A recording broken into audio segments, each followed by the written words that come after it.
Bonjour à tous. Alors aujourd'hui, je vous propose un petit exercice pour travailler. Donc l'espace et le produit scalaire, on va se placer dans un parallélépipède rectangle. Donc ça veut dire que c'est un volume avec chaque face qui est un rectangle. Et je vous donne ici donc la longueur AB, la longueur BC et la longueur AE. D'accord. Alors sachant que c'est un parallélépipède rectangle, bien évidemment AE c'est égal à BF, CG, etc. Vous avez comme ça plein de côtés égaux. Et on va calculer 5 produits scalaires en essayant un petit peu vraiment d'utiliser plusieurs méthodes. Donc, premier produit scalaire que je vous propose, c'est donc AB scalaire AC. Première méthode pour AB scalaire AC. De toute façon, première chose, c'est quand même de repérer sur la figure deux représentants. Donc, AB, c'est ici. AC, c'est ici. Donc, une méthode qui vraiment paraît naturelle, c'est de projeter donc C sur la droite AB. Donc, AB scalaire AC. Si on projette, et ici, vue de haut, ça va vous donner ceci. A, B, C, D. Donc on projette C. Comme il y a un angle droit, c'est un parallélépipède, un rectangle. Donc chaque face est un rectangle. J'ai un angle droit en B. Conclusion. Le point, donc, C va se projeter en B. Donc le vecteur AC, on peut remplacer dans le produit scalaire par le vecteur AB. Puisque A se projette en A, donc ça fait AB scalaire AB. C'est donc le carré scalaire AB, c'est-à-dire la longueur AB carré, qui vaut donc 5 fois 5, 25. Voilà la première méthode, donc avec la projection. Alors, si on veut utiliser les angles, compliqué parce qu'on n'a pas les angles ici. On n'est pas dans un cube, donc c'est des rectangles. 5, 3, donc calculer les angles, ça serait trop long. Donc ça n'a pas vraiment d'intérêt ici. Méthode qu'on peut prendre aussi, qui marche très bien, ça serait de construire un repère orthonormé, centré sur A, AB, AD et AE. Alors, évidemment, en normant les vecteurs. Dans un tel repère, A aurait pour coordonnées 0, 0, 0. B aurait pour coordonnées donc 5, 0, 0. Et C aurait pour coordonnées donc 5, 3, 0. D'accord. Et là, on va pouvoir faire avec les coordonnées. Puisque mon repère, je vous l'ai dit, j'ai construit un repère orthonormé. Donc, je vais vous le montrer quand même. Ici, il faudrait diviser donc, la longueur par 5. J'aurai mon vecteur ici, I, qui serait donc AB sur 5. Ici, un vecteur J qui serait AD sur 3. Et là, le vecteur AE qui est bon, il est déjà de la bonne norme. Dans ce repère, donc AB, on aurait pour coordonnées, donc coordonnées de B moins A, donc ça fait 5, 0, 0. AC, ça ferait donc 5, 3, 0. Et vous voyez qu'avec la formule, x, x' plus y, y' plus z, z', eh bien, il est 2, 0 de AB, eh bien, nous laisse 5 fois 5, 25. D'accord. Donc ce repère, je vais l'utiliser à chaque fois, comme ça on vérifiera. Donc c'est un repère A, AB sur longueur de AB, donc 1 cinquième de AB, AD divisé par 3, donc 1 tiers de AD, et ensuite AE. Et ce repère, il est orthonormé, ou orthonormal. Donc voilà les deux méthodes ici qui me paraissent naturelles pour faire ce calcul. AB scalaire AD. Alors là, ça va aller très vite. Ça fait 0, parce que AB, à droite AB, est perpendiculaire à la droite AD. Donc les vecteurs AB et AD sont orthogonaux, donc leur produit scalaire vaut 0. Si on fait ça avec les coordonnées, ça va très vite. AB, c'est un 5, 0, 0. Scalaire AD qui est 0, 3, 0. D'accord. Conclusion, eh bien ça me fera 5 fois 0, donc 0 plus 0 plus 0 égale 0.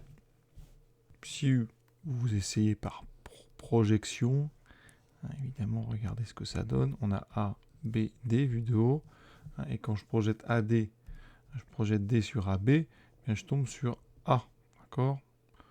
Donc, ça voudrait dire que, avec la méthode du projeté, AB scalaire AD, ça serait égal à AB scalaire AA.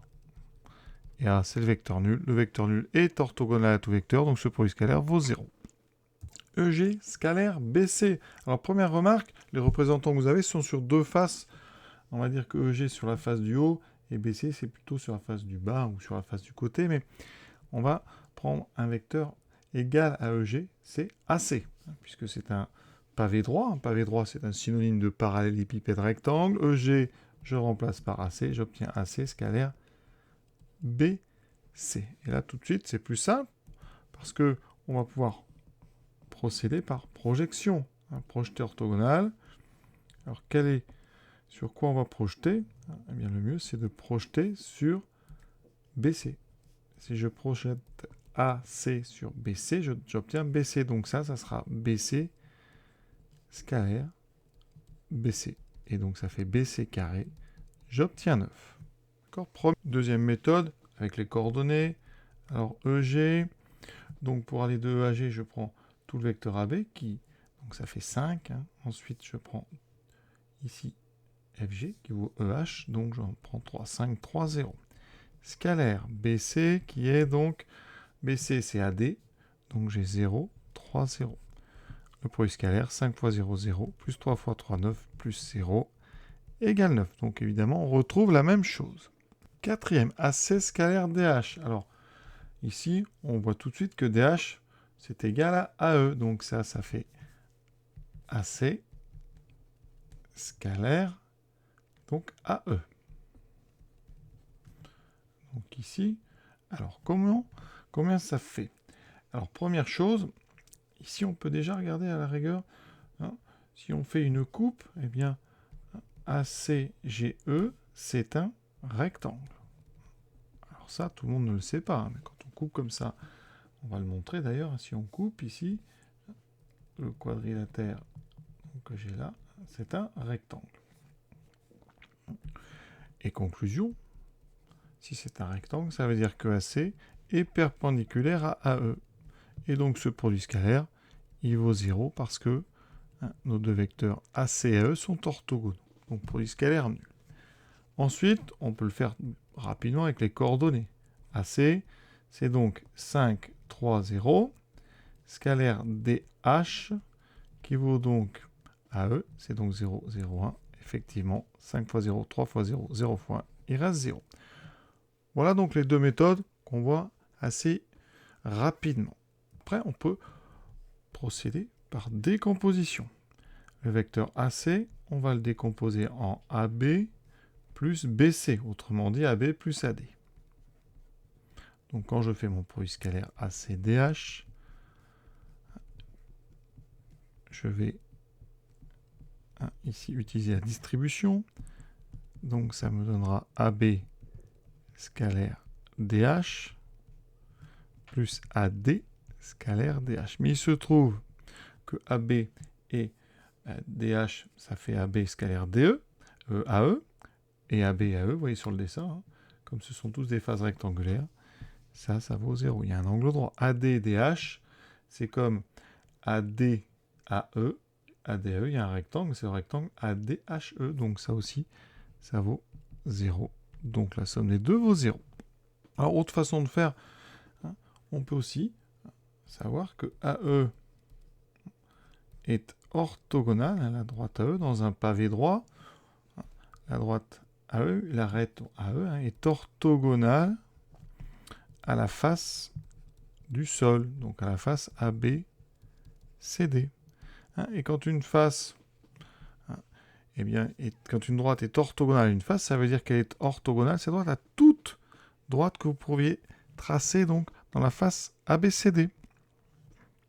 D'accord? Alors, si on considère finalement que la face est un plan, on met des parenthèses. Et donc ici, ça veut dire donc AE est orthogonale à toute droite, donc contenue dans le plan ABCD. Donc,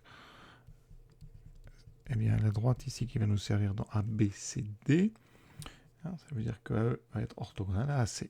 Et donc, on arrive à la même conclusion, orthogonalité, donc un produit scalaire égal à 0.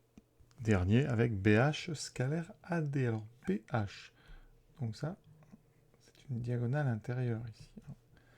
Ensuite, AD, c'est ici. Alors, AD, oui, je vais le représenter en pointillé, c'est en fait égal à BC. Donc, nous, je crois qu'on va plutôt procéder en essayant de calculer BH scalaire BC.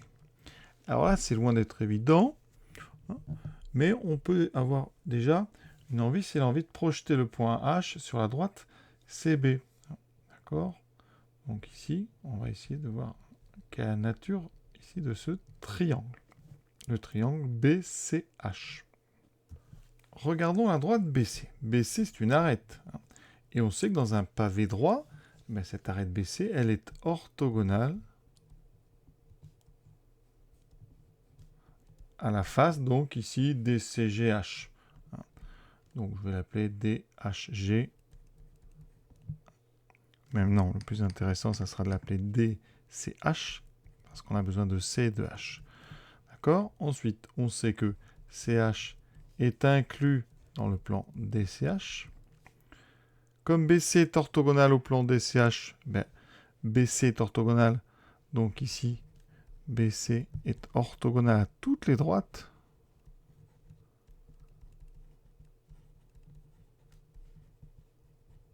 De DCH, d'accord? Et comme CH est une droite de DCH, et bien conséquence, BH et CH sont orthogonales. Et comme elles se coupent en H, en fait, elles sont perpendiculaires. Donc là, vraiment, on pourrait écrire ceci. Ça veut dire que si je veux projeter H sur la droite BC, bien vu qu'il y a un angle droit en H, le projeté de H sur BC, c'est donc C. Conclusion, BH scalaire BC, ça sera donc BC scalaire BC. Et je vais donc trouver BC carré qui vaut 3 x 3, 9. Avec les coordonnées. Alors, coordonnées de BH, c'est pas si simple que ça, donc je vais passer par celle de B. B, c'est donc 5, 0, 0, on en a déjà parlé. H, donc il est juste au-dessus de D, donc c'est 0, 3, 1. Donc, les coordonnées de BH, c'est coordonnées de H moins celles de B, c'est donc moins 5, 3, 1. Sinon, regardez sur le dessin, comment va-t-on de B à H? Oui, je peux passer par ici, je fais BA, donc moins AB, c'est de là que j'ai mon moins 5. Ensuite, je vais en D, je fais donc 3, et je monte de 1. Donc j'ai bien moins 5, 3, 1. Scalaire AD, AD c'est 0, 3, 0. Donc quand je fais ce produit scalaire, moins 5 fois 0, 0, plus 3 fois 3, 9, plus 0, je retrouve bien 9. Autre méthode, on pourrait décomposer BH en 3, en disant que BH, c'est par exemple BC, plus CG, plus GH. Et donc quand on fait le produit scalaire BH-AD, par distribution, on trouvera BC scalaire AD, plus BC, plus, pardon, CG scalaire AD, plus GH scalaire AD. Alors, BC scalaire AD. BC AD, c'est deux vecteurs égaux. Donc là, je retrouve BC scalaire BC. Donc BC carré qui vaut 9. CG scalaire AD. CG, c'est AE. Et AE et AD sont orthogonaux. Donc ça vaut 0. Plus GH scalaire AD. GH, c'est comme BA. Donc c'est aussi orthogonal à AD. Donc je retrouve ici 0. Donc j'ai bien BC scalaire BC, ça fait 9. Plus 0 plus 0. Je trouve 9. Vous voyez, ça m'a évité en fait de créer un repère, mais j'ai utilisé la décomposition selon les trois axes orthogonaux. Voilà, ce petit exercice vraiment de calcul de produit scalaire est terminé. C'est vraiment pour s'entraîner à circuler dans un pavé droit et à voir un petit peu les différentes méthodes qu'on peut utiliser pour calculer des produits scalaires. Voilà, je vous souhaite une bonne fin de journée, à bientôt.